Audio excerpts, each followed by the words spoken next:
Hola, buenas tardes. Mi nombre es Carmen Zabaleta, soy actriz, soy crítica de teatro y estoy muy feliz hoy de darles la bienvenida al 5º episodio de la Acepetera, con una mesa que verdaderamente está para disfrutarse y de la cual estoy muy orgullosa porque estoy acompañada de 4 creadoras escénicas que se desempeñan en la dirección, en la actuación, en la gestión, en la dramaturgia, en todos los ámbitos. Y pues la invitación para el día de hoy es que generemos esta charla, platiquemos acerca de sus procesos, de sus carreras, de todo lo que nos une, ¿no? Como comunidad. Hace rato, antes de iniciar, platicaba con Silvia Ortega acerca de estos encuentros que nos permiten justo eso, generar la comunidad y estar en constante comunicación. Bienvenidas, se las voy a presentar así a una manera muy rápida y posteriormente les voy a pedir a cada una que hablen acerca pues de sus trayectorias y de los proyectos que tienen actualmente. ¿Listas? Y yo ya. En sus marcas.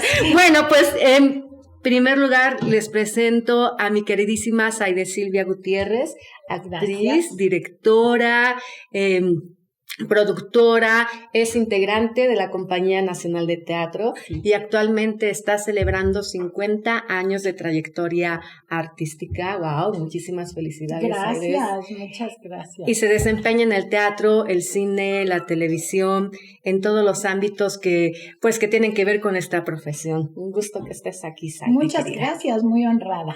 Gracias. Nos acompaña Paola Izquierdo, quien es actriz, directora y dramaturga. ¿Cómo estás, Paola? Bien, Carmen, encantada de estar acá, muchas gracias. Bienvenida, muchas gracias. También está con nosotros Silvia Ortega Beturetti, quien es dramaturga, guionista, directora escénica y gestora, y con un trabajo amplísimo en todas las áreas. Bienvenida, Silvia. Hola, ¿qué tal? Muchas gracias. Gracias a la CPT, a las compañeras. Muy emocionada. Y finalmente, Paula Celaya Cervantes, quien es directora, productora y dramaturga. Bienvenida, Paula. Hola, muchas gracias. Pues gracias a ustedes. Y bueno, pues empecemos. Estaría padrísimo que nos platicaran acerca de su trayectoria, sus semblanzas a grandes o pequeños rasgos, como ustedes quieran. Le toca. Yo primero.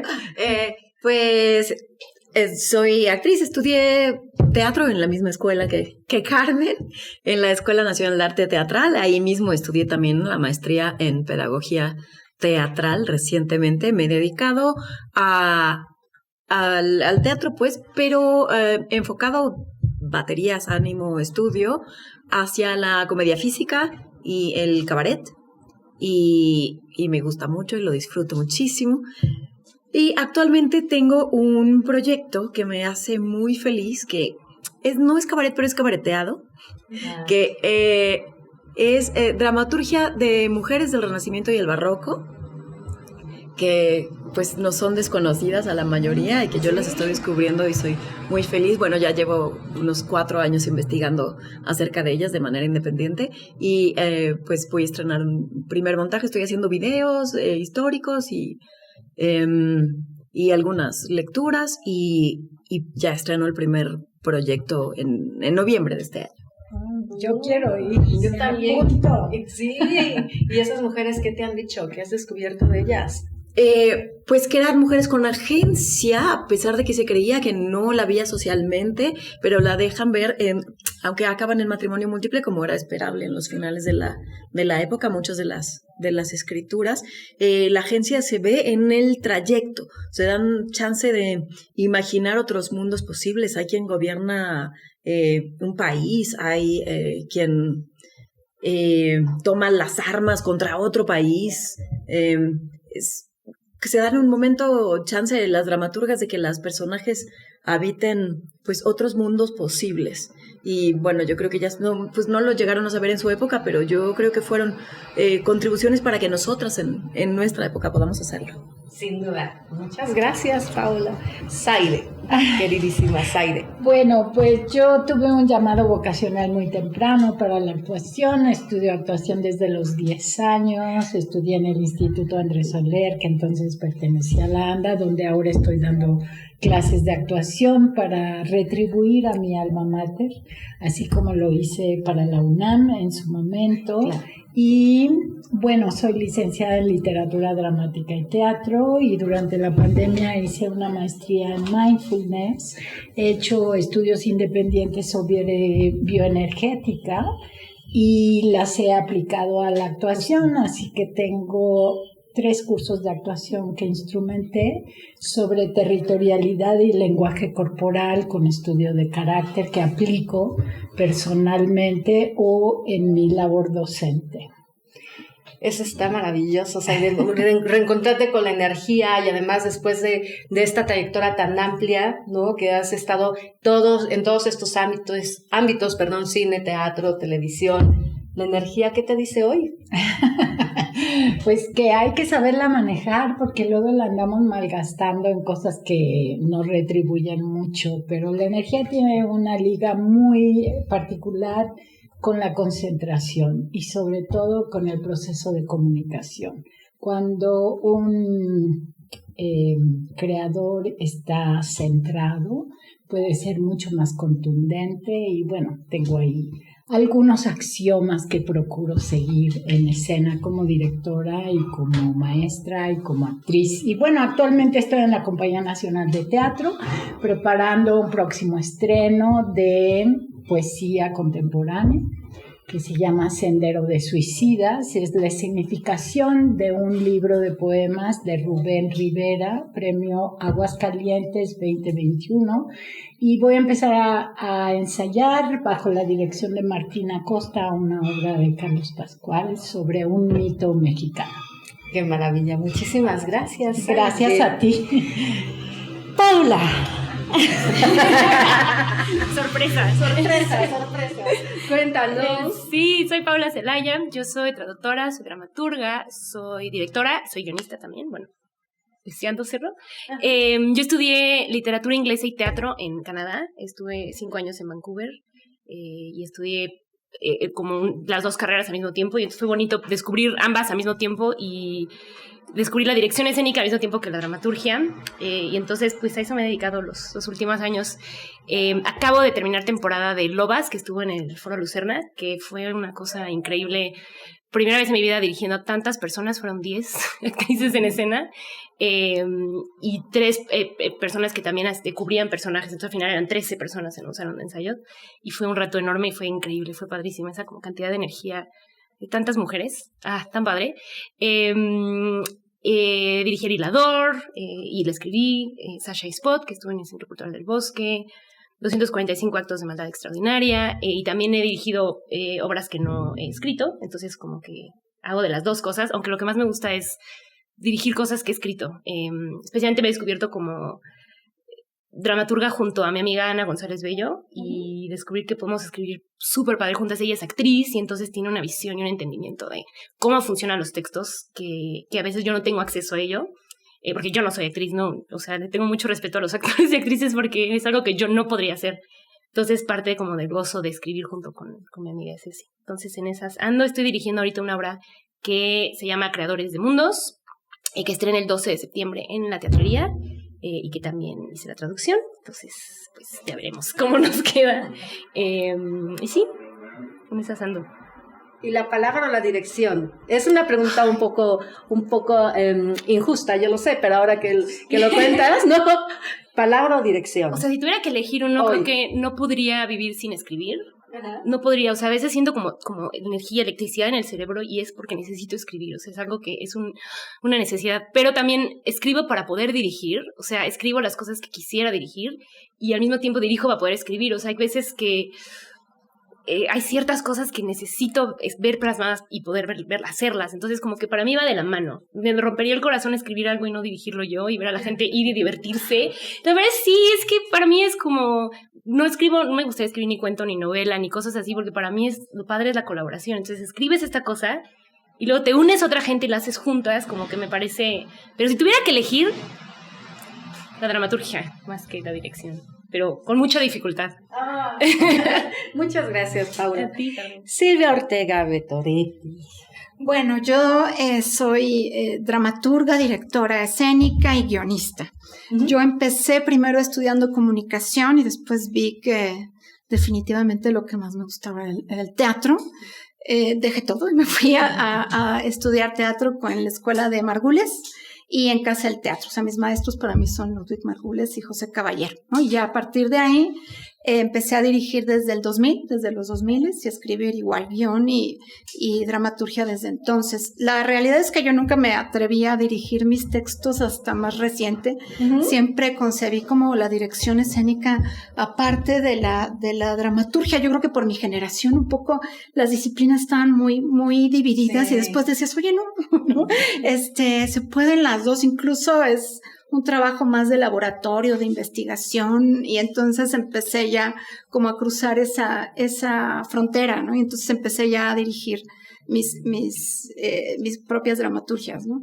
Y más o menos las dramaturgias recientes que he intentado ir montando tienen que ver con temas feministas, ¿no?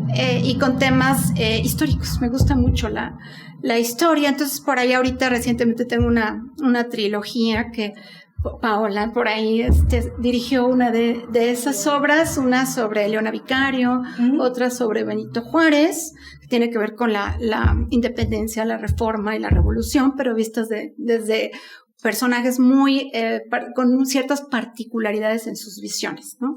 Y bueno, no son visiones, digamos, solemnes ni nada así. Al contrario, ¿no? Son muy lúdicas y sobre todo para ir viendo como todas las aristas que tenía nuestra historia en esos momentos, ¿no?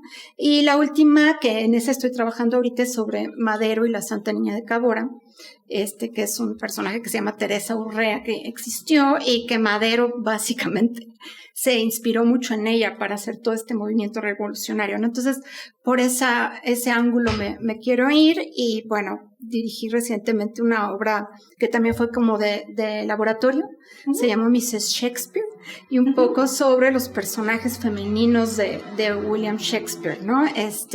Un poco sobre qué tanto, ¿no? Después del Me Too y antes del Me Too, qué tanta vigencia y qué tanto nos proyectamos hoy en día con estas heroínas, ¿no? De este periodo de nuestro teatro.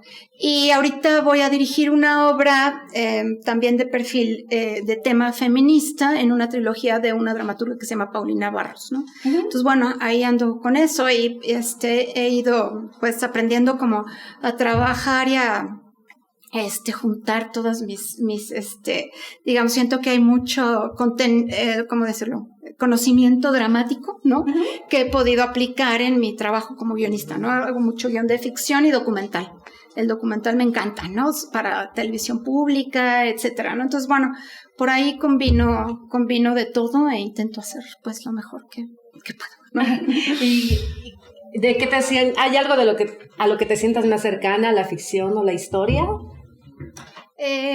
Bueno, me gusta mucho, siento que el género histórico y nuestra historia la tenemos muy desaprovechada en nuestra ficción, ¿no? Está completamente abandonada, ¿no? La tenemos muy, alejada de nuestro presente. Una tradición que tenemos histórica y brutal que no llegamos a heredar ni a transmitir, ¿no? De todo.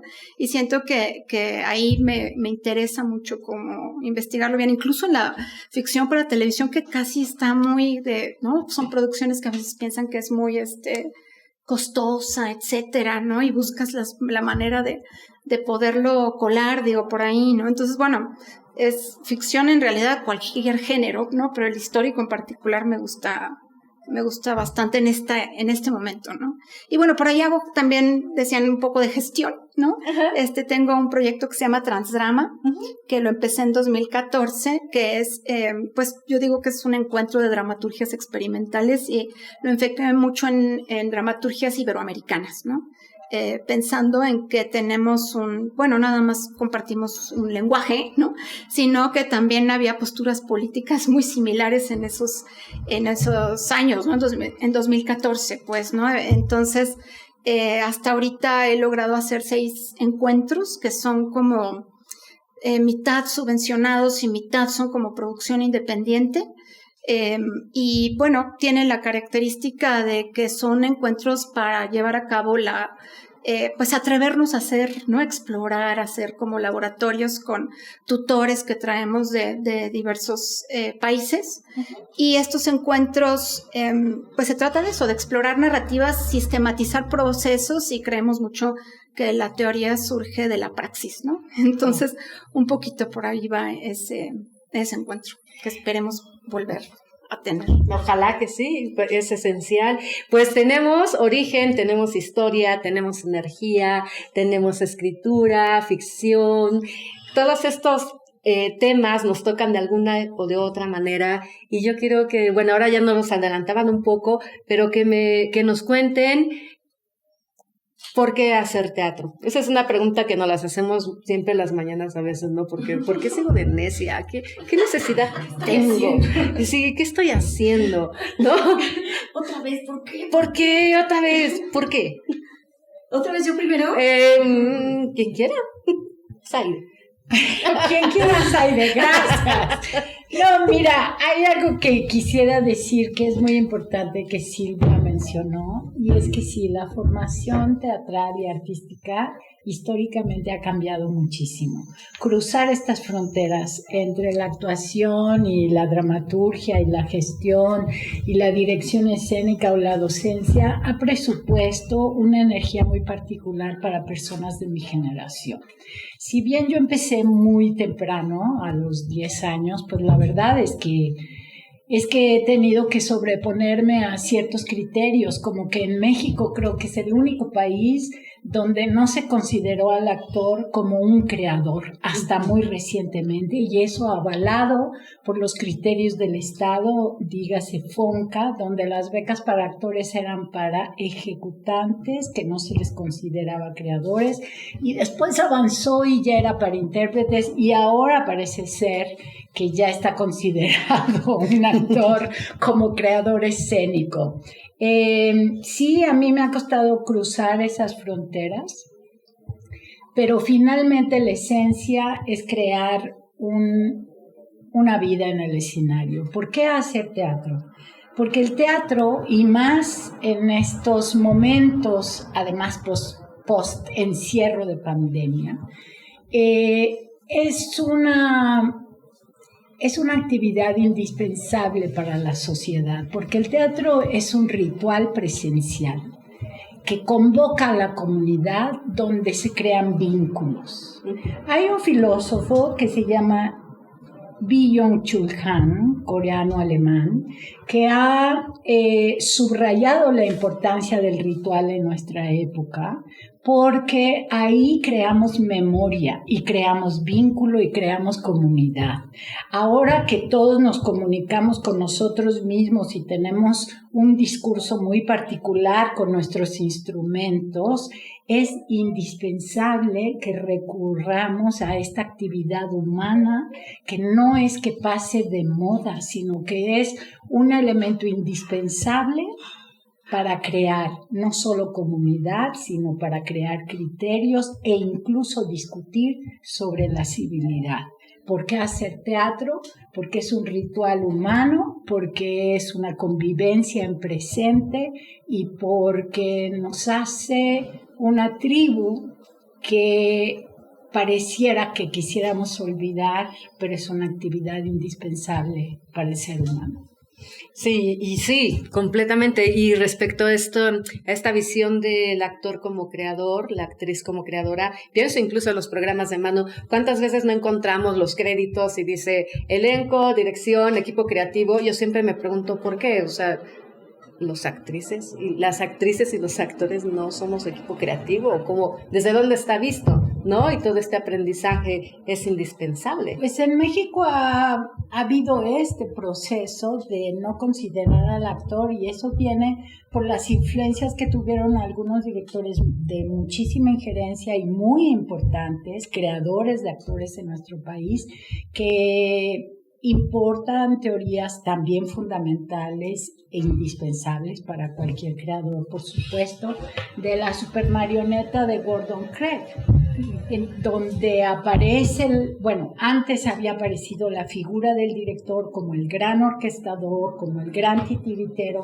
y entonces pues se considera que el actor es una especie de eso, de marioneta, para seguir la visión del director sobre la escena. Creo que en el momento en que aparece el director y evoluciona, empieza a haber como un discurso encontrado entre, digamos, la creación, el autor como creador y el director como creador. Entonces creo que hay una cierta polémica que ahora afortunadamente comienza a disolverse y a fundirse. Mira la generación de nuestra querida joven, sobre todo educada en Canadá, donde los discursos teatrales y donde los creadores no tienen esas fronteras. Yo realmente me da muchísimo gusto. Sí, efectivamente, creo que todo es un proceso histórico, y de no haber existido estas autoras en estos siglos anteriores, no estaríamos ninguna de nosotros aquí. Así que me da mucho gusto encontrarme con gente creadora maravillosa y hermosa además, que no tiene estas fronteras demarcadas y que ya nos llamamos creadores escénicos sin estas distinciones tan radicales. De alguna manera, pues yo estoy marcada por mi generación, por supuesto, y te digo, puso una gran energía romper ciertas barreras. La primera vez que quise producir, que gesté un montaje y que lo iba a dirigir y que traduje la obra en todas partes, salvo 2 personas que me dieron una cooperacha de cuates, que fueron Otto Milera y Benjamín Kahn, nadie me dio un apoyo. Lo pagué con la modesta herencia que mi madre me dio, renté el teatro, les sugerí a los creadores de ese momento, que eran Mercedes Olea y Richard Migdal, que solicitaran becas para su especialidad, y entonces gracias a que las consiguieron, porque son 2 creadores muy importantes y merecedores de reconocimiento, pude producir la obra. Y con esa obra nació Mundo Canela, tu compañía. Exactamente, que yo esperaba que creciera como un recurso para hacer mis experimentos personales, pero en ese entonces había muchas fronteras que romper, y la visión de una creadora multifacética se requería la versatilidad histriónica, pero la versatilidad creativa, híjole, costó tiempo, y yo agradezco a todas mis compañeras que han luchado con eso, y que podamos llegar a este concepto de creador escénico sin necesidad de constreñir la etiqueta de su creación sobre la escena. Completamente. Paola. Yo creo que la respuesta de Zaide es perfecta. A hacer teatro para hacer comunidad me parece la única visión posible. Bueno, no la única visión posible, pero para mí la que dirige mi camino, pues, ¿no? Además de que me hace muy feliz hacerlo y de que no sé hacer otra cosa. Y pues como abonando a la charla, a mí me tomó mucho tiempo decirme a mí misma directora y ponerme créditos en el programa, porque estuve también pues como en una generación de transición donde, o sea, a mí ni siquiera se me había ocurrido que yo podía ser directora, porque había directores y había escrito dramaturgos, y entonces, o sea, ni siquiera se me ocurrió, pues, ¿no? Sino fue ocurriendo. Y así, pero yo dirigí, o sea, soy actriz y dirigí algo, ¿no? Es que yo soy directora y así. Y, o sea, escribo mis cosas, pero, o sea, son mis cosas, ¿no?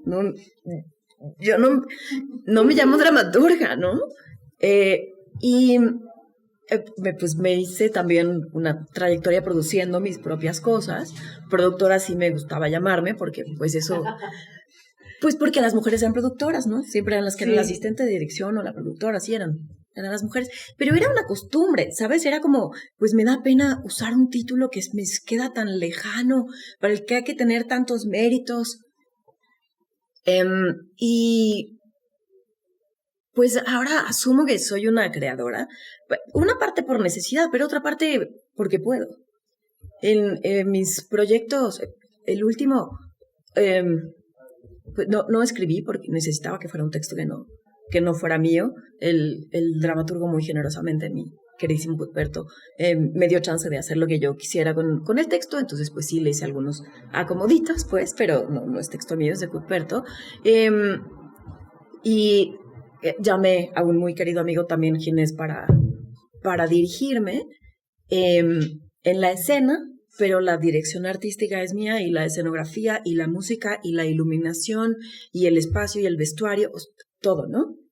Porque no tenía dinero, pero también porque puedo. Uh-huh. Y eso me parece ahora muy bueno valorarlo, porque también me tocó esa época que en los programas era como, vas a poner también que tú produces, porque es que se ve un poquito chafa, la verdad, ¿no? Claro. Es como... O sea, necesitarías tener un productor y necesitarías tener pues un apoyo de alguien y necesitas tener alguien que te valide, ¿no? Porque como que tú hagas todas las cosas y no tengo programas que avalen que he hecho eso tantas veces, pero muchas veces he decidido el espacio, el vestuario, pero muchas veces, ¿no? Y digo, ay, pero es que yo no estudié eso, me siento como tomando el papel de alguien más, pero bueno, es mi papel de creadora escénica que piensa en un proyecto como una completud. No me tengo que llamar vestuarista porque no lo soy ni tengo los estudios, pero el concepto va completo, pues, el concepto de la creación escénica.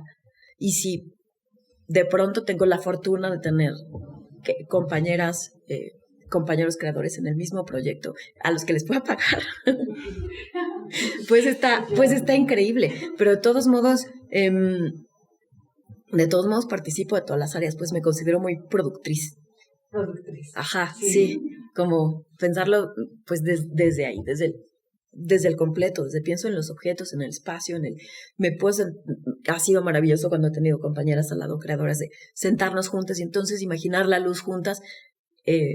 Eso está muy lindo, poder compartir así los procesos creativos, pero bueno, en fin, abonando eso a la discusión del poderte llamar creadora, no pensar que está chafa que esté tu nombre en todas las partes del programa, o poner creación de y ya, y saber que es todo. Claro, es que... Perdóname. Es que el cambio ha sido pasmoso en 20 años, 30 años, ¿no? La manera en cómo hemos transitado y los diferentes papeles que hemos realizado y las maneras que hemos aprendido a hacerlos, ¿no? Sí. Yo recuerdo que saliendo de la escuela te enfrentabas a un panorama donde decías, voy a levantar mi proyecto, y ni siquiera sabías que le tenías que sumar el IVA, ¿no? De ese tamaño, sí, eso ocurría, no son leyendas, es cierto, y no te alcanzaba la lana porque el IVA, se le ponía, ¿no? Y ahora la información que está por todos lados, pues ha sido apabullante. Sí, eso está increíble, o sea, que ahora ya no hay esa duda, ahora pues soy una creadora y las generaciones que siguen, yo creo que pues que también hemos sido nosotras parte del cambio. Espero que para ellas sea un camino, pues si no más llano, al menos más feliz, y en el que puedan pues habitar todas las partes del proceso con gozo y seguras de su propio trabajo, de su concepto, porque era como, oiga, me da permiso de tener una idea antes, ¿no? Sí, claro. Y eso era complicado. Y ya lo ultimísimo, la otra cosa es como Paula, yo creo porque me urge crear, o sea, porque es como, necesito estar haciendo esto, voy a leer de esto, voy a investigar esto más, voy a descubrir, un proyecto. Claro. Ya, o sea, no puede ser de otra manera. Claro, es una vibra ahí, una cosa vital, ¿no? Sí. Que te empuja. pasión. Una obsesión, sí, claro. Sí, ¿no? Como Sí. que a veces dices, ay, Adicción. pero ¿por qué? Sí. Cada vez que voy a estrenar algo y es la tercera llamada y digo, ¿por qué me hice esto? ¿Por qué me estoy haciendo esto otra vez? Y cada vez a las 2 horas digo, ay, ya me acordé. Pero me pasa seguido, es fuerte. ¿Y ahí está tu motor para hacerlo?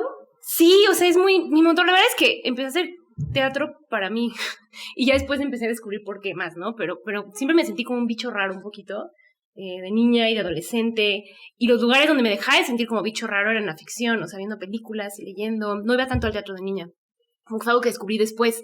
Es como que para mí hacer teatro es ayudar a otra gente a no sentirse bichos raros o tener como hogares donde estar. O sea, para mí es eso, replicar lo que me hizo sentir cierto libro o cierta sensación de comunidad, como decía Zaida y como decía Paola, en gente que no existe. Y lo muy bonito del teatro es que pues es más tangible que una novela, ¿no? O sea, sí hay gente que existe. O sea, entrar a un salón de ensayo y ver que toda la gente ahí son los bichos raros de sus escuelas y todos quieren jugar contigo a lo mismo y se lo toman en serio. O sea, yo empecé dirigiendo en mi cabeza sin darme cuenta a mis primos cuando quería que jugara, inventaba juegos así súper elaborados, pero se salían de personaje y mi hermano siempre quería terminar todos los juegos con que los robateros llegaban y destruían todo y era como de no, el arco dramático. Y entonces yo lo que quería eran actores profesionales, no primos, claramente. La verdad. Y entonces poder entrar a un salón de ensayos y ver a toda esa gente que quiere jugar a lo mismo contigo y se lo toma muy en serio y al mismo tiempo lo disfruta y lo goza, para mí fue el lugar. Entonces, poder generar espacios tanto en el salón de ensayos donde los bichas raras podamos ir, y en el teatro para que las personas, que todos somos bichos raros, la verdad, un poquito, todos nos sentimos, ¿no? Como de fuera, que en el teatro te puedas sentar y sentir eso, para mí es increíble. O sea, es el lugar donde hay una cita muy bonita de Paula Vogel, que es la dramaturga de Indecente y de otras obras maravillosas, que dice que el teatro sirve para convertir lo que está escondido, y lo secreto y escondido en luz y comunidad. Y creo que poder hacer eso, desde las cosas más terribles a las cosas más X, como sentirte a la niña rara de tu escuela, que puedas convertir eso en comunidad, en un espacio mucho más tangible que un cuento, la verdad. O que no pensar que... A mí me rompió el corazón de niña terminar un libro y pensar que seguían adentro esas personas y yo no. O sea, estaban los personajes, seguían ahí todos juntos y tú te quedas afuera como... Y en el teatro no. En el teatro, pues se acaba la obra, pero las personas que lo hicieron siguen estando ahí, ¿no? Y entonces, para eso hago teatro, para, pues no sé, generar lugares donde la gente se pueda sentir en casa, en un mundo donde a veces es bien difícil sentirse en casa. Claro, y uno siempre quiere estar de alguna u otra manera en esa casa, ¿no? Sí, ¿no? En el hogar. Tener pequeñas casas, en el Helénico, en el Milán, ¿no? Exacto. Silvia. Pues, ¿qué más digo de lo que ya dijeron? Yo pienso en el teatro y lo primero que me viene en la mente es pensamiento crítico. Así, lo primero me parece que es el único medio o el más, potente en ese sentido, ¿no? Me parece que no conozco a nadie que haga teatro que no tenga una postura, ¿no? Y diga, quiero poner una hipótesis, ¿no? De la realidad, ¿no? De cómo creo que puede funcionar la realidad, porque hay una sensación de incomodidad, ¿no? De insatisfacción, de sentimiento crítico hacia lo que vivimos, y siento que el medio perfecto es el teatro, ¿no? Entonces, primero es lo primero que pienso, pensamiento crítico, ¿no? Que otros medios no te pueden dar, ¿no? Por más populares que sean, siempre hay como una gran oligarquía, ¿no? Como manejando las ideas, y siento que el teatro tiene una postura muy, muy autónoma, ¿no? Por lo mismo de que es muy, muy difícil de que los grandes medios, digamos el teatro, son producciones locales, ¿no? Es una comunicación muy íntima, entonces es muy difícil que se politice en el mal sentido, por decirlo así, ¿no? Entonces siento que en el teatro hay una libertad de pensamiento, hay un pensamiento, una necesidad de pensamiento crítico, tanto del espectador como de quien lo hace, ¿no? Y siento que ese encuentro de comunicación y de postular como distintas hipótesis de cómo tiene que funcionar cómo tendríamos que funcionar humanamente, socialmente, ¿no? Eso es lo que más me gusta del teatro. Y además de toda la herencia de tradición que trae detrás, ¿no? Que lo hace mucho más rico, como que uno dice, bueno, pues a veces sientes que te comunicas que eres amiga de Sófocles, ¿no? Que eres amiga, ¿no? Como que son tus amigos, como que todos estamos ahí en un mismo, como que las fronteras del tiempo, del territorio, ¿no? Se vence porque siento que todo el mundo compartimos como esas posturas, ¿no? De generar hipótesis de distintas formas de cómo podemos funcionar humanamente y socialmente, ¿no? Y creo que eso tiene el teatro de cualidad, a diferencia de muchos otros medios, que es un laboratorio político, un laboratorio social, un laboratorio humano, un laboratorio íntimo, ¿no? Y eso es lo más bonito, y además de que el espectador está ahí, ¿no? Justo con esa misma postura, siento. ¿Y quiénes son tus espectadores? ¿A quién te diriges? Ay. Esa es la dramaturgia del espectador, ¿no? Que le llaman. Yo siempre pienso que cuando estoy pensando en un espectador, estoy pensando en mí también como espectadora, ¿no? Sí. Yo quiero ver un universo que me incomode, ¿no? De algún modo, en el buen sentido de la palabra, es decir, que me cuestione mis paradigmas, ¿no? Que me haga ver como otras ventanas que me puedan ampliar la mirada, ¿no? Entonces, yo creo que ese es el reto, ¿no? Tú si te pones como espectador en el sentido más humilde, ¿no? Posible, digo, para no resultar alguien demasiado pretencioso, ¿no? Demasiado, de tener verdades, ¿no? Creo que eso también es muy, muy cuestionable, ¿no? Las verdades absolutas, más bien vas justo a jugar con estos paradigmas y ver cómo los vas rompiendo, ampliando, jugando, ¿no? Con todo además el lenguaje lúdico que tiene el teatro, que también otros medios no lo tienen, ¿no? No lo alcanzan. Entonces, pues ya. ¿Y tú, Paola, a quién te diriges? Creo que es muy cierto esto de pensar en ti misma, como que a veces tenía ese tabú de que no, debes de pensar pero en realidad, pues, mi razonamiento es que si a mí me gusta algo, o si yo conecto con algo, si algo me confronta, entonces es muy probable que una enorme cantidad de gente, no soy tan especial como para que no resuene con otra gente, ¿no?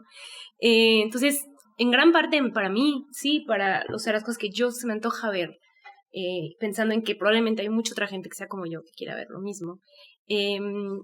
Y para quien quiera ir, ayer fui a una obra de teatro en la que se me sentó al lado una señora que era su primera vez en el teatro. E iba emocionadísima. Para mí fue un shock alguien que nunca había ido al teatro.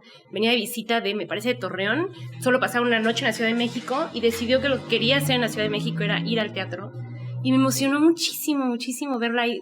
Toda su experiencia estaba como, no sé, descubriendo el espacio. Y entonces también pensar en gente que nunca ha ido al teatro, creo que es padre. Me gusta pensar que quizá la obra que yo escribí o dirigí sea la primera experiencia de alguien, que me da mucho miedo eso. Porque digo, y si los corro para siempre y nunca regresan. ¿No? Pero creo que es bonito como que ampliarlo más y pensar en cómo le hago para ampliarlo más, para invitar más y que no sea un espacio que se sienta como prohibido o como solemne o raro, ¿no? ¿Cómo le hago? Entonces pienso en mí y en la gente que no quiere ir al teatro. Qué maravilla esos primeros encuentros sí, fue increíble. En el teatro. A mí una vez me tocó un espectador de un examen de Casa Azul, era un Romeo y Julieta, y entonces era un adolescente y empezó la obra y siguió, y el adolescente dijo de pronto, cuando salen los padres de Julieta, ¿y esa vieja qué? ¿No? Y yo decía, ok, ¿no? Y cuando se muere, bueno, estaba en shock, decía, no, pero ¿cómo? Espérame, pero ¿cómo? No, yo quería abrazarlo y besarlo y decirlo, eso es lo que siempre buscamos que se genere, ¿no? Esa sorpresa, ese juego. Paola, ¿para quién?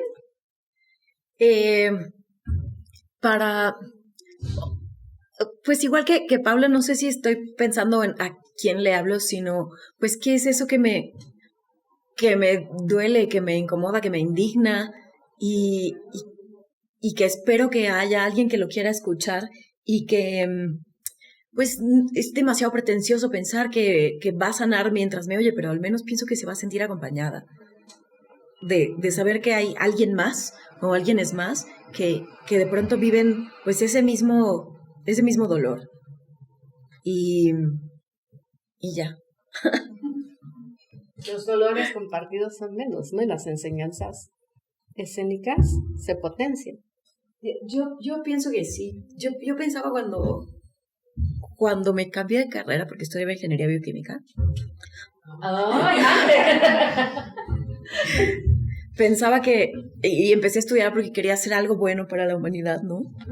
Y entonces pensaba que irme al teatro, después de haber pasado por la escuela que pasé, pues, que me dio otra perspectiva del mundo del teatro, de pues la educación como más tradicional y más como cerrada de la que yo venía. Pues pensaba como voy a hacer teatro social para salvar el mundo, y eso es muy pretencioso. Yo creo que solo estoy preguntándome continuamente cómo salvarme yo, pero no en un sentido egoísta, sino cómo sobrevivir a esta vorágine que es el mundo, cómo poder encontrar momentos de luz en medio de tanta neblina que es de pronto el mundo, y cómo pues encontrarte con otra sonrisa enfrente de ti. A mí me hace muy feliz. Creo que por eso he tenido predilección por la comedia, porque me hace muy feliz. Me hace muy feliz ver a alguien con la mirada franca, abierta, con la sonrisa o de pronto detonando en la risa. Siento como, ay, estamos juntas en esto, estamos como compartiendo la sensibilidad, el dolor, el placer también, pues como compartiendo el momento, ¿no? Un momento. Muchas gracias, Aide. Pues todo eso. Creo que en el proceso de creación es justamente plantearse preguntas, y uno va comprendiendo. O sea, Peter Brook dice, el director de escena es un ciego guiando a otros ciegos. Uh-huh. Y uno siempre llega de cero. O sea, una de las cosas, a mí más que ponerme nerviosa el estreno, lo que me provoca una revolución que nada más en la vida me lo ha producido, es encontrarme con un nuevo texto. Uh-huh.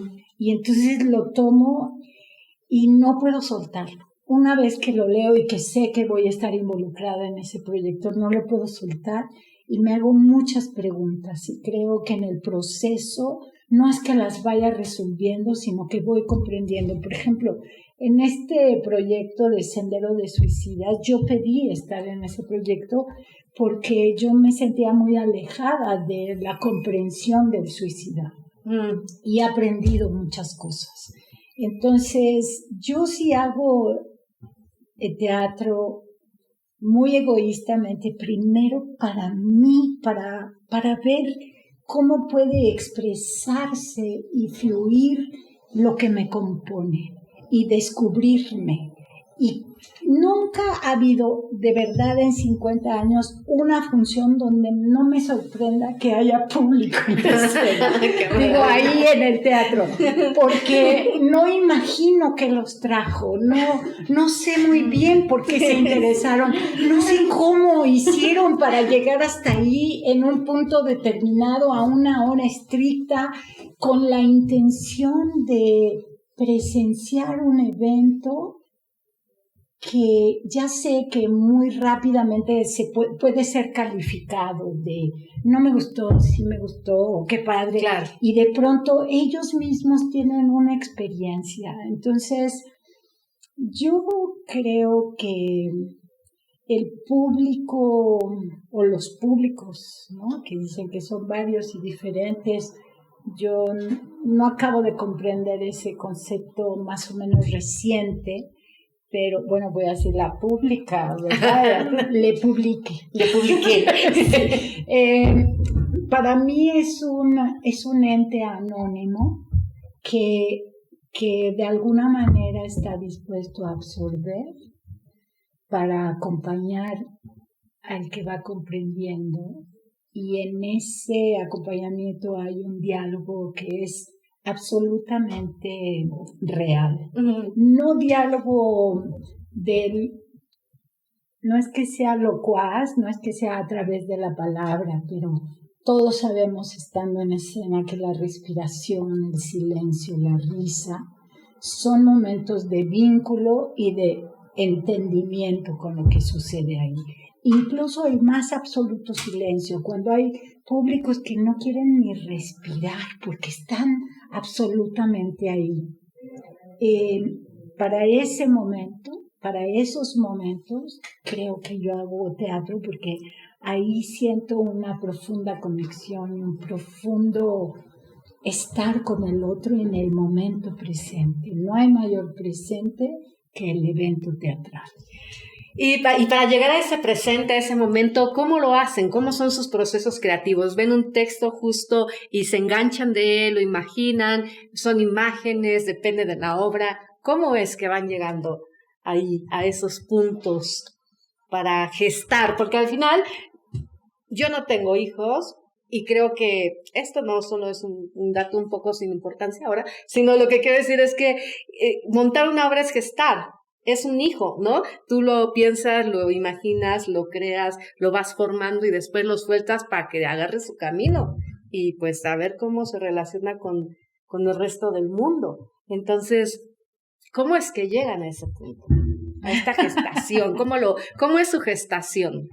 Pues hay muchas maneras, ¿no? Pero la principal creo que es plantearte, como decía antes, esas preguntas en primera persona e intentar hacerlas de manera genuina y profunda para encontrar justamente el sentido y el significado de lo que vas a plantear en escena. Existen varias técnicas, ¿no? Pero creo que lo primero que es intentar hacer una lectura puntual de comprensión sin juicio para comprender. Y después intentar ver cómo resuena en ti de manera genuina. Y lo ideal para mí sería no anteponer una imagen X. A mí me asombra un poco y sé que me voy a meter en problemas y ustedes han de disculpar, pero yo sé que hay directoras escénicas que dicen que no trabajan en una puesta en escena si no pueden transformar el texto que se les va a proponer.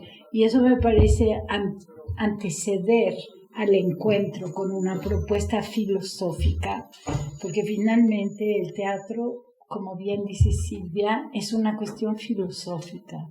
Entonces, yo vengo de una generación donde se aspiraba a la dialéctica, donde hay dos tesis que se encuentran, no necesariamente contraponen, y que en el convivir pueden encontrar una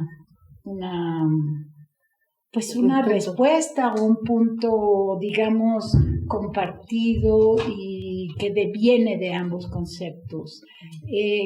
A mí me da la impresión que en la actualidad, más que la dialéctica, se antepone a un discurso y siento que en muchas posturas es ver qué tan resistente y qué tan firme estoy en mi postura y creo que eso impide un poco la penetración de otros conceptos. Yo voto por la dialéctica. Me parece que es un medio donde a través del conocimiento mutuo podemos compartir una visión de la realidad. Como crean. Bueno, como que me vieron. Pues yo Carmen eso. ¿Cómo crean para entender? Pero mi no con la pues me quedé reflexionando. No, lo que dices, es que yo creo que depende también, ¿no? De los proyectos. A veces son de encargo, a veces no, a veces tú ya lo traes por ahí, a veces dices, bueno, lo voy a echar, a veces arrancas y te das cuenta que estaba confundido, ¿no? Entonces, para mí, por ejemplo, yo soy muy, muy caótica, ¿no? Yo debo confesar que al principio yo estudié con Margules dirección y nos hacía hacer nuestras libretas de dirección con unos análisis de texto brutales que agradezco muchísimo, ¿no? Y unas hasta storyboards. Teníamos que hacer nuestras maquetas, fotografiar las maquetas, los trazos escénicos. Entonces yo llegué a ser una persona con una neurosis espantosa porque pues así, ¿no? El trazo y la maqueta y ya cuando empecé a dirigir, ¿no? O sea, la primera vez que ya como que me refiero que yo me consideré que estaba haciendo una dirección más profesional, con más responsabilidad, ¿no? Etcétera. Dije, ya entendí. Y tiré todo a la basura. Tiré la maquetita, el cuaderno de dirección, ¿no? Y dije, esto es un trabajo de exploración mucho con los actores, ¿no? Con el equipo. Y si bien tienes como un concepto, por decirlo así, para mí creo es muy importante encontrar una premisa, ¿no? La hipótesis que quieres poner o que encuentras que es como la esencia que quieres poner en cuestión, ¿no? La que encuentras que es como el lugar indicado para empezar a abrir las preguntas, ¿no? Y eso es lo que para mí lo único que siento que es importante llevar, ¿no? Es el espacio y cierto juego de convenciones, ¿no? Para empezarlas a jugar y ver hasta dónde alcanza esa narrativa, pero siempre pensando en la, como decía Saide, ¿no? La profundidad de tu premisa y las preguntas que vas a abrir a partir de ella, ¿no? Y entonces de repente todo empieza a tomar sentido, ¿no? Todo empieza a tomar forma y es muy angustiante llegar a la forma, ¿no? Ese proceso es fascinante y angustiante y es un proceso que vas sistematizando más o menos, ¿no? Que vas encontrando de pronto va apareciendo la forma, ¿no? Pero siempre tiene que venir de esa premisa, ¿no? De ese contenido, de esa esencia y siento que, igual que decía Saide, nada más que en otras palabras, ¿no? A veces llegar con la forma es muy arriesgado porque implica que tal vez te cierres a diversas opciones. Por eso pienso que por eso me retiré mi cuaderno. Porque dije, por aquí no va. Y era un poco la formación que teníamos como directores, ¿no? A mí me costó muchísimo trabajo, no sé, seguramente a las compañeras también, ¿no? Pero al menos en mi generación era que tenías que, si el director decía, no sé, en algunos momentos, ¿no? Para muchos actores era como, no, no sabes. Entonces hay una inseguridad tremenda, como que era el director el que tenía una responsabilidad total, cosa que afortunadamente hoy en día ya no es así. Tú puedes decir, no sé, pero sí sé cuál es la premisa. No sé, pero sí sé con qué convenciones vamos a trabajar. No sé, pero o puedes decir, eso no funciona, ¿no? Del todo, vamos a probar por aquí, por acá. Entonces, creo que es lo de las cosas que más gustan del teatro es esa posibilidad de justo no llegar con la forma resuelta, ¿no? Sino al revés, de ir generando la forma en el proceso de los ensayos, ¿no? A través de una investigación del fondo profunda, ¿no? Entonces, creo que esa es otra de las cualidades que tiene este arte, ¿no? El arte escénico. La vida. Paula, me da mucha risa esto que dices de las maquetas. Un maestro nos decía, planea todo y luego agarras tu plan y lo doblas a la mitad y luego vuelves a doblar a la mitad y luego otra vez y te lo guardas y no lo vuelves a sacar. Y creo que eso está padre, o sea, tener una idea de qué, pero lanzarse a descubrir qué es, creo que es increíble, es lo más rico. Para mí creo que lo más importante para mí de inicio es como el texto, o sea, entender el texto, ver cómo reacciono a él, sigue encontrando como la convención, ¿no? ¿Cuál es el juego o cuál es la premisa o el concepto que medio te van a pedir todo el mundo al querer diseñarlo, al querer actuarlo, ¿no? Entonces tratar de medio encontrarlo y después lo más padre es en ensayos lo mismo, el texto, pero descubrirlo y explotarlo y estallarlo con quienes actúan, ¿no? Y entonces el mismo tipo de exploración, no el mismo. Uno es yo sentada en mi casa sola, 15 veces leyendo eso hasta que ya me lo sé de memoria.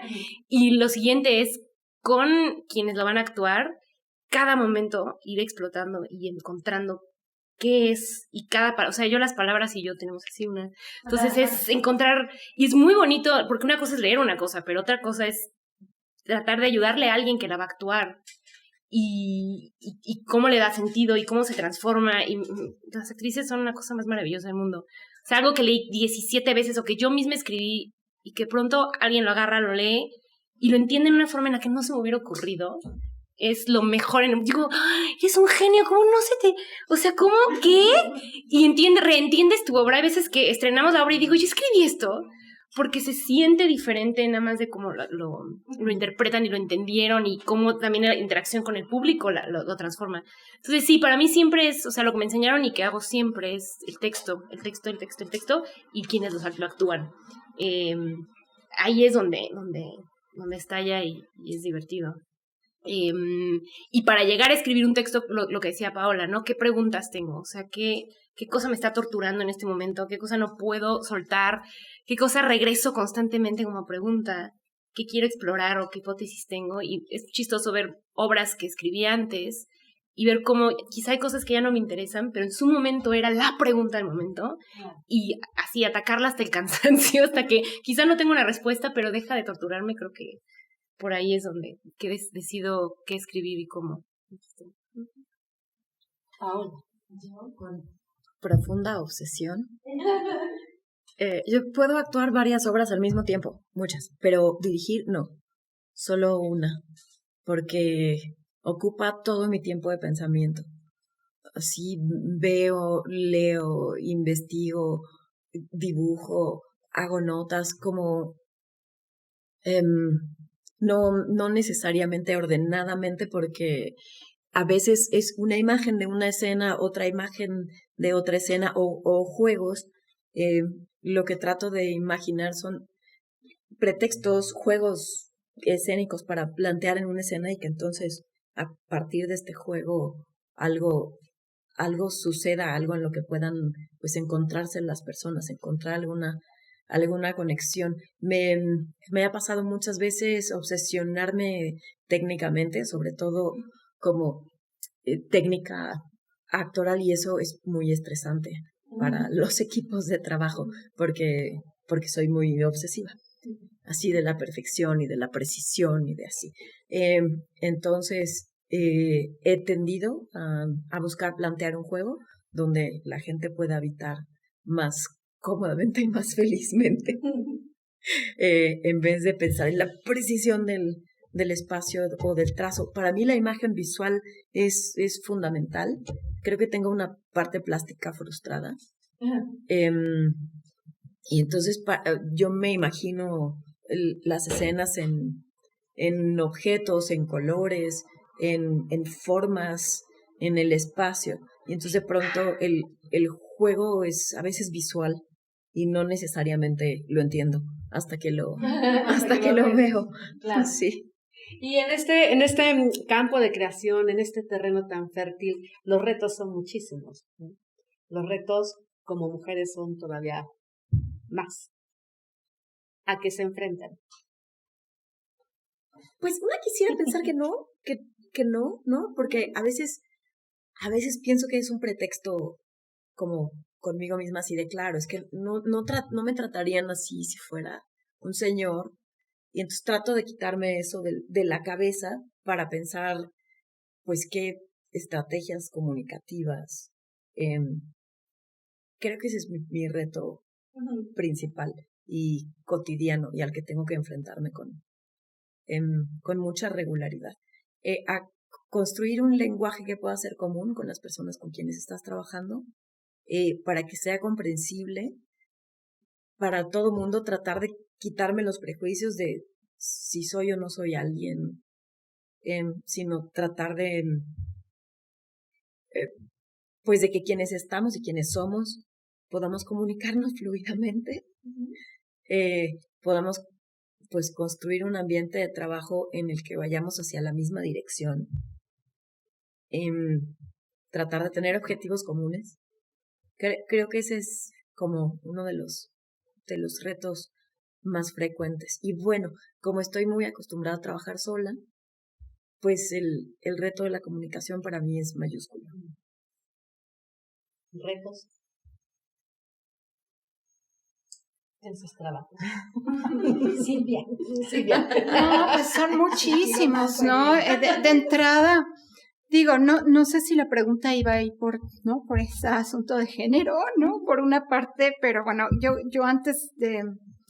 siento que afortunadamente, yo en la dirección, pues hubo generaciones arriba de mujeres directoras que abrieron muchísimo camino.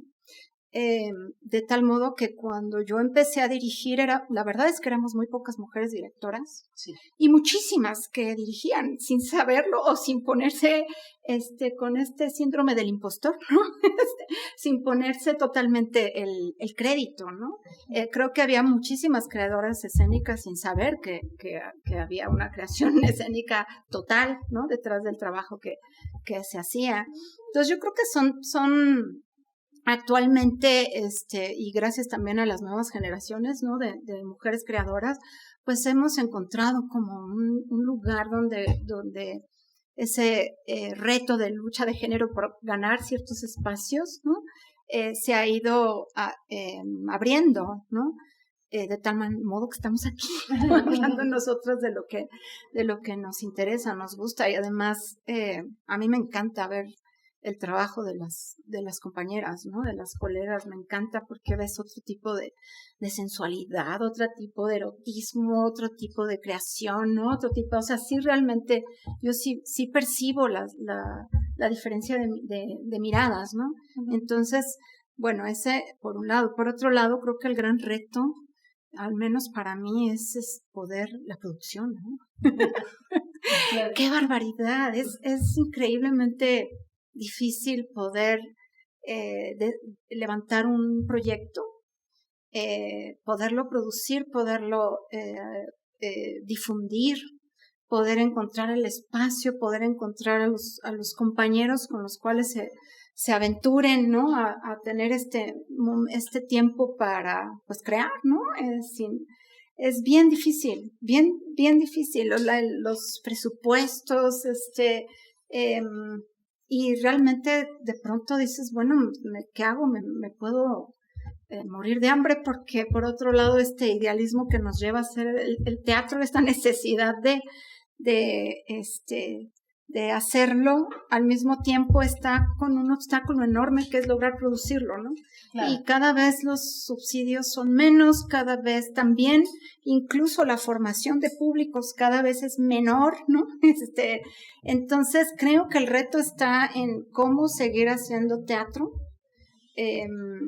al mismo tiempo que se van generando públicos, ¿no? O sea, se van formando públicos para que exista esta vinculación y esta necesidad realmente de la gente de necesitar ir al teatro para poder también hacer esta identidad, ¿no? Fortalecer una identidad, un vínculo, ¿no? Que me parece importantísima en esto de la necesidad del teatro, ¿no? En nuestra sociedad. Entonces yo creo que el gran reto, y yo lo veo cada vez, bueno, al menos en mi caso, cada vez me es más difícil producirlo. Y mira que he tenido privilegios, ¿no? De contar con compañeras que se ponen el saco de productores, ¿no? Y como dices, ahí están sumando el IVA, aunque ni sepamos usar bien la calculadora y etcétera, para poderlo hacer, ¿no? A veces de la forma más precaria, ¿no? Y además, con todo y las formas precarias, lo que ves muchas veces es muy buen teatro, ¿no? O sea, muy bueno, compañeros haciendo cosas increíbles en la total precariedad y con la poca producción que hay. Entonces, de pronto, creo que el gran reto es sí hay un público para ver teatro, sí hay buenos creadores de teatro, ¿no? Hay pero hay una fisura muy grande, ¿no? Que no, en términos de políticas culturales, hay una gran fisura y que no se sabe cómo cómo llenar, cómo trabajar, cómo lograrla. Creo que es para mí el gran reto, ¿no? Tan reto que de repente ahí es donde dices, híjole, de repente, no sé, a mí se me ha pasado la crisis tengo un hijo adolescente, necesito, ¿no? Dinero para poder solventar la vida de la hija. Entonces de repente meto el pie en lados donde digo, bueno, aquí más o menos solvento mi economía, pero sientes un vacío horrible, ¿no? Entonces de repente dices, pero es que yo quiero acá, pero acá es bien difícil de sostenerlo. Para mí ese es el gran reto de nuestro teatro, ¿no? No sé qué tienen los compañeros. ¿Qué piensan? Efectivamente.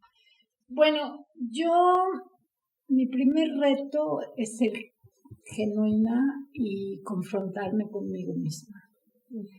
Y tratar de dejar al lado discursos que me han conformado, porque en las últimas décadas ha habido una transición muy grande y mi reto es mantenerme actualizada.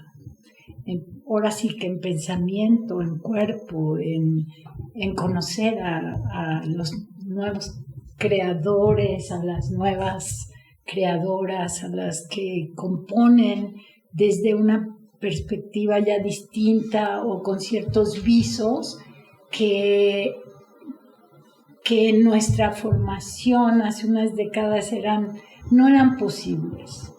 El reto es entrar en diálogo con estos nuevos discursos, no porque yo no los tenga, sino porque de pronto no estaban practicados, no estaban en la praxis. Es cómo ser líder, por ejemplo, cuando dirijo, sin reproducir la forma de liderazgo que por milenios ha existido, con un concepto de autoridad, que es más bien ahí sí, perdónenme, yo creo que entra el lado del género. Yo creo que hay directoras, directivas, jefas que dirigen a veces con mano más dura que el género que le precede en dirección, porque han tenido que abrirse paso de manera muy ruda. Mi reto es encontrar mi manera de liderar desde la óptica femenina, desde quien yo soy. Y me parece excelente escucharlas porque veo que sí, que están partiendo ya de un liderazgo femenino donde no hay imposición o la figura de autoridad no es apabullante, sino que entra en concurso la participación de los demás. Y el gran reto, como bien dice Silvia, es hacer que el público levante la mirada y acuda, que se transporte a donde es. Porque ahora nos llega todo y lo que coleccionamos son datos, no son experiencias humanas. O sea, tocarnos, vernos a esta distancia, reírnos de la misma cosa, pues implica un esfuerzo. Y a veces pienso que la sociedad castiga al creador porque se dedica a lo que le encanta, ¿no?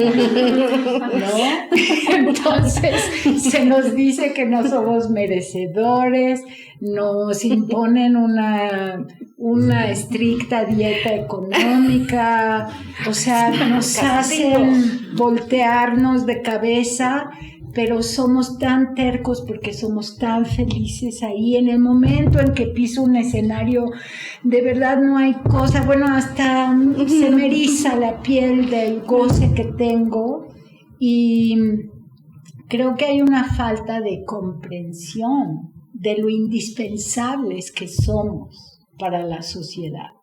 Claro. La gran prueba, como muchos lo han notado, es la época del encierro. O sea, sin las artes nos hubiéramos suicidado todos. Sin Y duda, luego resulta que la política federal invita a los creadores sin quererles darles una compensación. Hubo un caso muy específico para el diseño de ciertos carteles y ciertas cosas que fue muy criticado, y obviamente eso se paró gracias a la comunidad artística, pero en realidad el gran reto es, como siempre, satisfacer tu necesidad vital cotidiana, ejerciendo y practicando lo que mayor placer te da en la vida. Estos placeres no solo se encuentran en el arte, o sea, por eso es la vocación.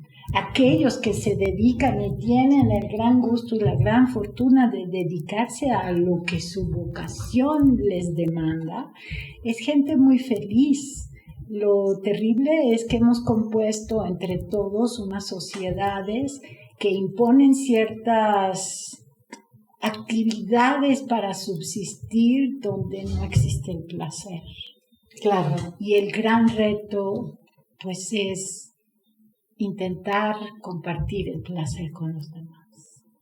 Un placer compartido y construido entre todos, ¿no? Esta mirada. Retos. Ay, muchísimo. Lo mismo, pues, sí, el dinero no hay, el público tanto, ¿no? Y cómo le hacemos para que lleguen. Y para mí, pues, también como creérmela a veces, ¿no? Como que cuesta mucho trabajo. Y esto que decías, Sai, de cómo le hago para dirigir, cómo le hago para ser autoridad, ¿no? Porque al final, pues, tiene que haber, o sea, hay alguien que les da forma, pero al mismo tiempo, ¿cómo hago espacio para todos, ¿no? Para todos. Eso es un reto constante. Es padre, es muy interesante, es algo que me encanta explorar en cada proceso, pero sí es una pregunta constante. ¿Cómo me hago espacio a mí? ¿Cómo soy abogada de mí misma al mismo tiempo que estoy tratando de no aplastar a nadie más y hacer espacio para los demás? Y esa negociación es muy complicada. Es muy interesante, pero muy complicada. Especialmente pensando en que, claro, soy mujer, entonces debería de, ¿no? Más fuerza. No, pero no tanta, porque si no, o sea, no pases, y es bonito como que mostrar tu vulnerabilidad, pero en una de esas, pues, chances demasiado, ¿no? Porque voy a hacer a todo el mundo sentirse como en el limbo. Entonces, ¿cómo esta pregunta constante de cómo ser en el mundo, y no solo cómo ser directora, sino cómo ser una persona, es un reto para mí muy constante, como creer que de veras merezco estar ahí, merezco estar dirigiendo a esa gente, merezco estar tomando estas decisiones, o ayudando a otros a tomar decisiones. Esa gran pregunta es constante como reto para mí. Y también creo que y digo, he tenido mucha suerte y mucho privilegio de poderme encontrar con grupos de trabajo increíbles y oportunidades constantes y gente que quiera producir conmigo y amigas que quieran aventarse a hacer cosas, pero sí tengo una sensación como de que es difícil a veces que el arte hecho por mujeres se tome como igual de importante o igual de serio. Hay una sensación que tengo como de la seriedad que se le puede atribuir a una pieza hecha de cierta forma a una hecha en una forma diferente. Creo que es exploración de lenguajes diferentes que a veces creo que como mujeres tenemos o queremos tener. Y pienso, y no es el mejor ejemplo del mundo, bueno, sí, en la película de Barbie, que ahorita es como el gran tema, que tiene sus fallas y demás, pero la forma en la que decide tocar ciertos temas parecería que no es profundo, o a mucha gente quizá le parecería como pendejada. Y quizás no, o sea, el canon de la literatura y de teatro lo ha formado cierta visión, y entonces cuando queremos salirnos de esa visión y no macha con lo que tenemos, la idea que culturalmente tenemos de lo que es buen arte, a lo mejor no se aprecia de la misma forma, ¿no? Entonces para mí eso es también como, ¿cómo hacemos para que si mi pieza no está tan bien recibida, no creer que soy un asco, ¿no? Sino quizá nada más el clima del mundo no está acostumbrado a ver las cosas de cierta forma. Mi obra de teatro favorita el año pasado fue una obra que escribieron Valeria Fabri y Demetrio Bonilla, que se llama Piensus del lóbulo frontal, no me acuerdo si derecho o izquierdo, y se me hizo una fabulosidad, o sea, verdaderamente una dirección absolutamente redonda, genial, fresca, inteligente, con un diseño de escenografía espectacular, que era súper sencillo, pero yo decía, es que esta es dirección. Súper profunda pero estúpida al mismo tiempo y metateatral, o sea, una cosa, y la verdad es que tuvo poca o sea, le fue bien, pero poca respuesta. Y decía, este es el tipo de cosa que es raro de ver, pero es un tipo de exploración que quizá es una nueva voz que está tratando de encontrar camino. Entonces también, pues sí, encontrar a nuestro público y también como no perder la fe de que lo que estás haciendo funciona, solo quizá no funciona en la misma forma que otras cosas han funcionado. Para mí encontrar eso ha sido difícil. Es casi que el reto máximo es conmigo un poco, como las cosas que yo me he creído y que he absorbido de la sociedad. Y entonces tratar de romper esas creencias de lo que debo ser y quién debo ser y el tipo de cosa que debo crear para aventarme a crear lo que solo yo puedo hacer, o no solo yo, pero específicamente yo puedo hacer, ¿no? Y ese como trip mental es como todos los días me despierto, así me baño y pienso en eso, y pienso en, no, debería hacer cosas un poco más como, y yo como, no, pero no me va a llenar el alma si hago cosas que quizás sean más fácil de que se reciban, ¿no? Entonces es como mi gran pregunta constante y reto, porque sí, pues, constantemente, como creo que como creadora, estás trabajando contigo misma, entonces lo que sea que te tortura, pues es un poco un obstáculo y un umbral, ¿no? Al mismo tiempo. Entonces sí. En este camino ya para ir terminando, ¿hay mujeres que las inspiran? Específicamente figuras femeninas que las inspiran en su trabajo. ¿Y quiénes son? Yo empiezo. ¿Quiénes son? Como maestra, ¿quiénes son? Pues yo ahora estoy profundamente inspirada descubriendo mujeres en la antigüedad que no sabía que existían. Sí. Pensando en el presente, claro, pues la misma Silvia para mí fue una figura importante saliendo yo de la escuela, así descubrí una directora que además estaba en el Helénico presentando sus primeras obras, me parecía fantástico. La maestra Zaide como actriz, evidentemente, muchas mujeres en el presente, pero ahora estoy muy, muy contenta descubriendo así que se ha ampliado mi rango de investigación porque soy obsesiva. Y entonces de pronto descubro músicas y escritoras que no necesariamente son dramaturgas y entonces que Aspasia y Casia y así, ¿cómo que ya rapsodas prehoméricas, mujeres, ¿qué? Pues bueno, porque yo estoy en Renacimiento y Barroco, pero soy obsesiva y entonces voy a otros lugares. Entonces, sí, pues una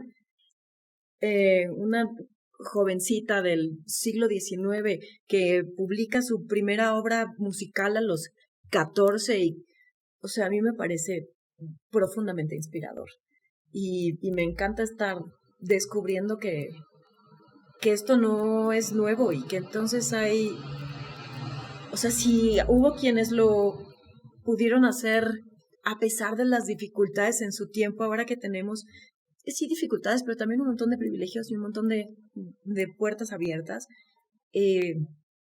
me resulta profundamente motivador continuarla haciendo, así como vale la pena, o sea, claro. Llegó esta obra de teatro del siglo XI hasta hoy, y esto que esta chava dice me resuena adentro de mí, que voy a seguir escribiendo, voy a seguir buscando, voy a seguir tratando de comunicar esto que me es importante, porque a alguien le puede ser importante eventualmente, no sé.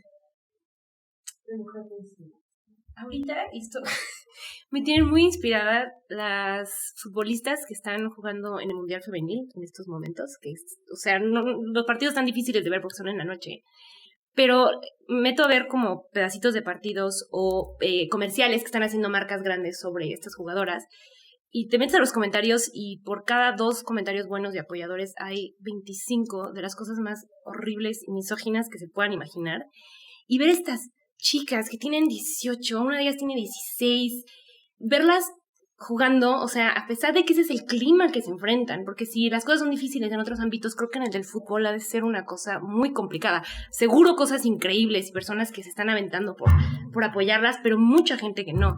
Y ver a estas chicas meter unos golazos, o sea, porque más estoy muy enamorada del fútbol femenil desde que dirigí Lobas. Sí me abrió los ojos. Ver a estas chicas, o sea, a pesar de ese clima, jugar y hacerlo bien, no solo bien, chingón, y gozarlo. Espero que lo gocen. Yo creo que sí, porque las veo aventándose con sus amigas y... Ay, quiero ser como ellas de grande, la verdad. Gozar algo a pesar de lo complicado que puede ser y hacerlo muy bien, está muy cañón. Que para ellas, o sea, sí están rompiendo barreras impresionantes. Vean el fútbol femenil, porque está de verdad están... O sea, hoy vi un pedazo de un partido entre Colombia y... que Colombia le ganó a Alemania. Y digo, qué bonito, el estadio lleno y, no sé, me tiene muy emocionada eso. Entonces, ellas me inspiran mucho. Pues mira, a mí me resulta muy difícil personalizar. Por supuesto, hay muchas mujeres maravillosas, pero yo parto de las abuelas y parto de mi madre. No hay personaje, creo, en mi vida que yo haya creado sin recurrir a mi génesis materna. Creo que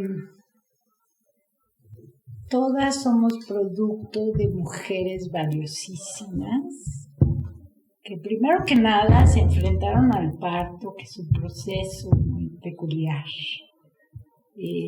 que es distintivo, que es una cualidad biológica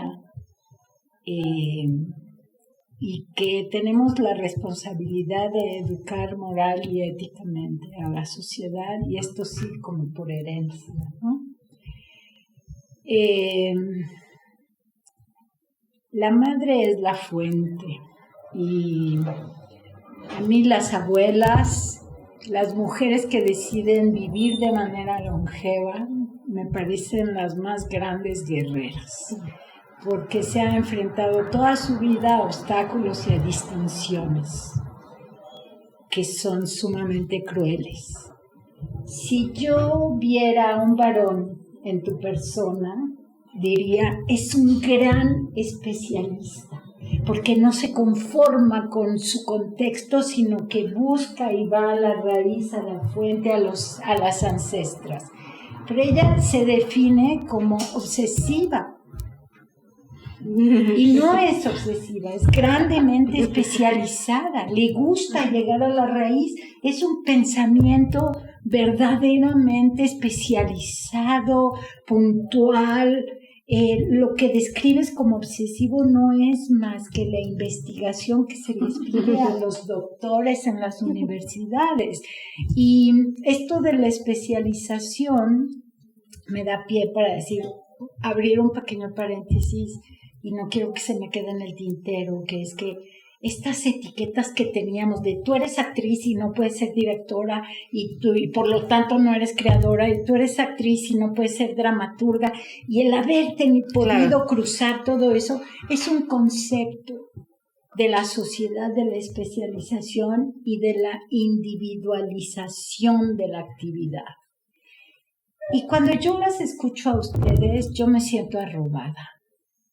Yo, así como parto de las abuelas, me quedo boquiabierta, porque habría querido, y todavía tengo oportunidad, de no tener estas etiquetas tan marcadas, ¿no?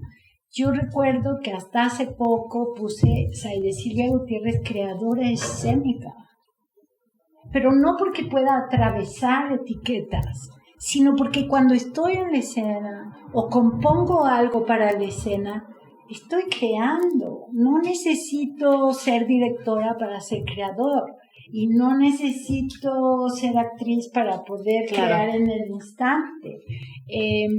Realmente me parece que hemos de hacer una reevaluación de nuestro ser femenino desde muchas aristas, y qué bueno que se está haciendo. Yo creo que la matriz es la verdadera génesis de la humanidad. Gracias. Sí, no, yo igual que Zaida. O sea, sí, también pensaba yo, ¿qué mujeres, no? Bueno, pues es que te pones a pensar hay muchísimas, pero sí, yo vengo de una familia con muchas mujeres, somos muchas hermanas.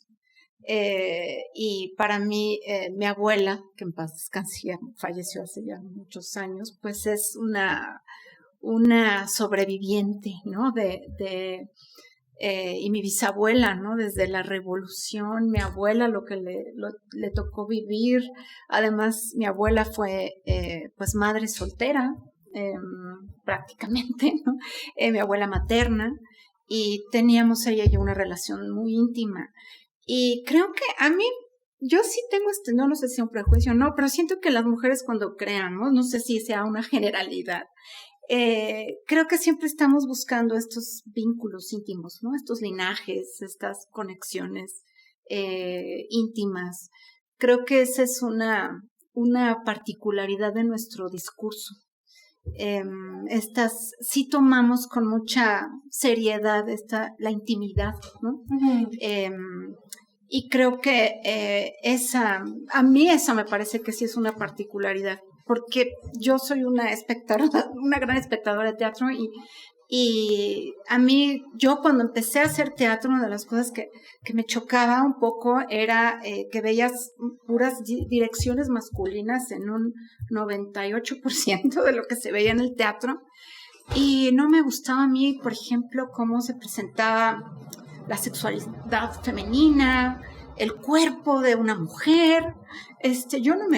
Yo no empatizaba, no lo asumía, ni los arcos dramáticos que estaban, ¿no? dados en ciertas estéticas, ¿no?